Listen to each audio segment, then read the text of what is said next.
5 steps of salvation. Unsa kini siya? Aon siya og asa ni siya?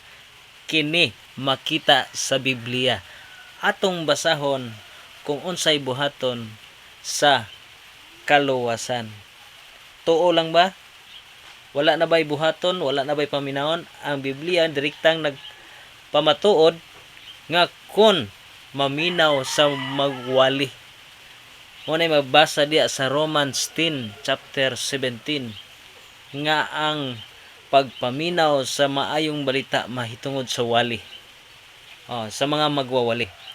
Dayon, maghinulsol ayon sa Luke 13 verse 3. Mao nay ginaingon kay ang tanan ayon pa sa Romans 3:23 sanglit nakasalaman ang tanan ug nakabsan sa himaya sa Dios. So kini pagamatarungon pinaagi sa grasya sa Ginoo. So mo nang diri sa 5 step of salvation kinahanglan dunay paghinulsol. Sunod, ikatulong nga steps, magpabautismo.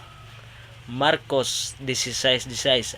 Ang motoo og magpabautismo maluwas. Human ka maluwas, madugang ka sa iglesia. Magpadayon sa pagkinabuhi nga matarong. Romans 6 verse 3 up to 4. Dili mo pakyas dayon sa panagkatigom kung ikaw naluwas na sa karaan nimong sala ug ikaw nalalin na sa kahayag maong gingharian sa Ginoo.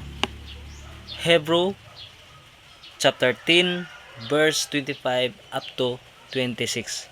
Dili mo pakya sa panagkatigom, dili mo pakya sa pagsimba.